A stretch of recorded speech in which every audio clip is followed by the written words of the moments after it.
Greetings. This is the one you've known as Jesus the Christ. All of your experiences, or lack of them, color your psychology and behavior. You are unique composites of everything you've ever experienced. All your previous experiences and all the astrology charts you've ever had influence your psychology in a given lifetime.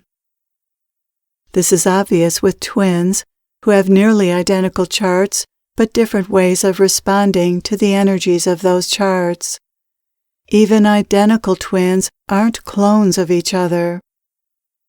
This is because they bring to the expression of their charts everything they've learned in former lifetimes.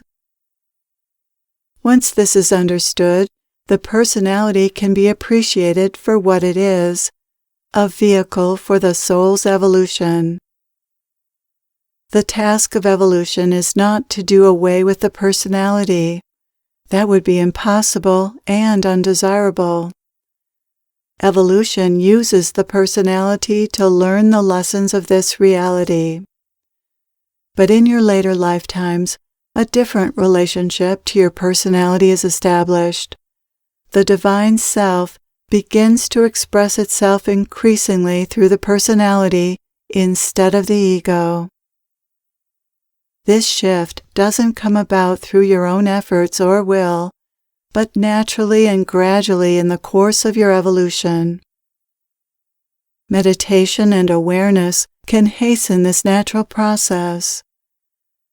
The kingdom of God is not won by force, but by mastering the personality's lessons. You evolve by learning to express your personality positively. Since your personality is the vehicle for your soul's evolution, it's important to understand it and use it for your growth.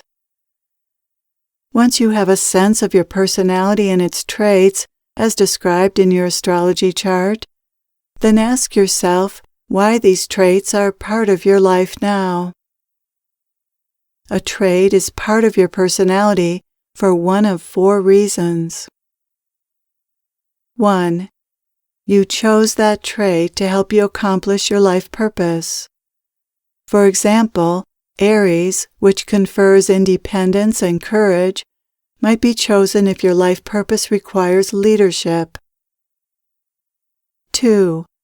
You chose that trait to balance a destructive pattern established in a former lifetime, possibly due to a trauma. For example, Leo gives courage, which could neutralize a fear of something. 3. That trait was developed and ingrained through repetition in past lives. For example, you might be very meticulous even without any Virgo in your astrology chart, because meticulousness, a Virgo trait, was practiced or required in many of your lifetimes. 4. You're learning the lessons that accompany that trait. The 12 signs represent the lessons necessary to the soul's evolution. When the time comes for a certain lesson, you're born under the appropriate sign. For example, if you're born under Aries, you're learning self-direction and independence and the lessons that come with that, such as correct use of your energy and will. There comes a time late in your evolution when you've mastered your basic lessons and balanced most of your karma, and all that remains are minor refinements of your lessons. Then it's time to contribute your wisdom and talents to humanity in some form of service. How you choose to serve depends on your past experiences and the preferences and talents you've developed.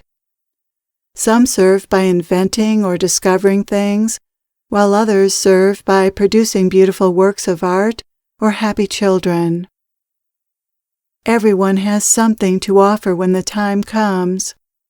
But just as you need to learn the lessons of childhood before you can function as an adult, you need to master the basic human lessons before you can contribute to the world as fully as possible.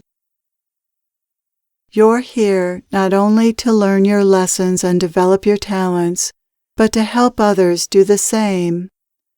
Whether you realize it or not, the universe uses you to bring about other people's lessons.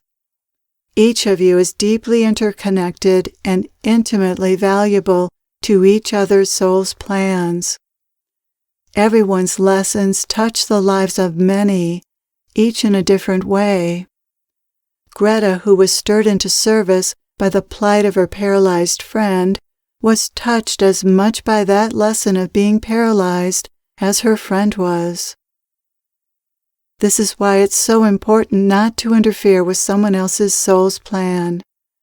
Doing so disrupts the entire web of lessons connected to that person.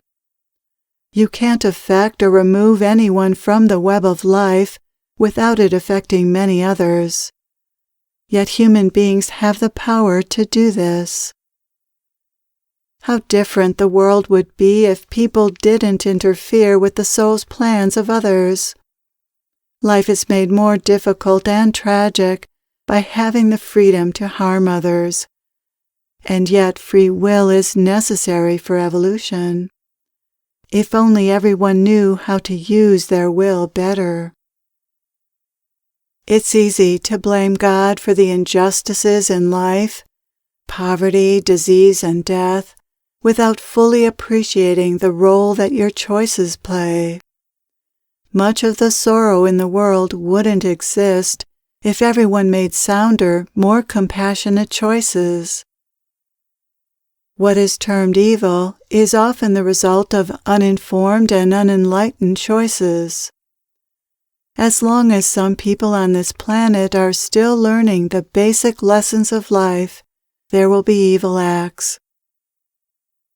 As older souls, you have a duty to help these less informed and less enlightened souls learn, heal, and grow.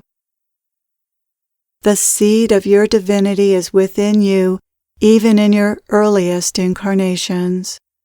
You are never really separate from the divine. Your souls are always present, trying to guide you throughout your evolution. But in your earliest lifetimes, you function primarily from your ego and have more difficulty responding to your soul's guidance. This is why younger souls need the help of older, wiser souls. It is your responsibility to do what you can to help all people. Ultimately, any improvement you make in the lives of others will also improve your own. Fortunately, your lifetimes on the physical plane eventually lead to greater love and compassion. This compassion is often taught through the experience of victimization. At some time, everyone has been a victim and everyone has been a perpetrator. These two roles are two sides of the same coin, which teaches compassion. This compassion underlies the service that is the hallmark of your later incarnations.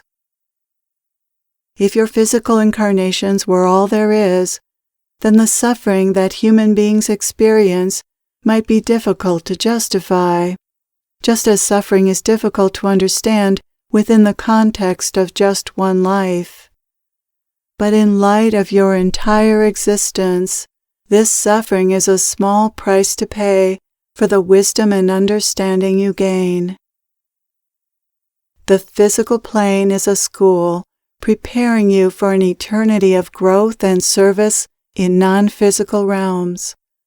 The wisdom, love, and understanding you gain from your physical incarnations will be used to serve the divine and all of creation. Your service, then, will be not only to physical systems like your own, but to non-physical systems of reality. Within the great plan, each of you is uniquely important and equally significant. Furthermore, you are mutually dependent on and irredeemably intertwined with each other. Ignorance of this truth doesn't diminish it. The recognition of this comes by opening your hearts to the possibility that within everyone lies a spark of divinity that unites all human beings.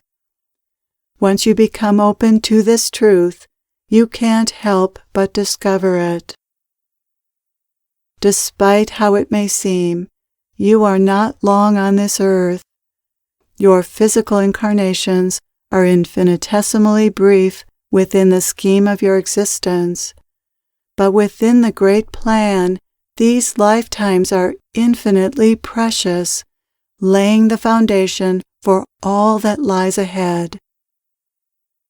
You are blessed with the gift of life, but you have to make it what it can be. You may have no choice about existing or evolving, but you have every choice in how you'll do this. Please carry on with faith in your purpose and determination to act in the highest good of all. Thank you for your attention to this message. I am with you always.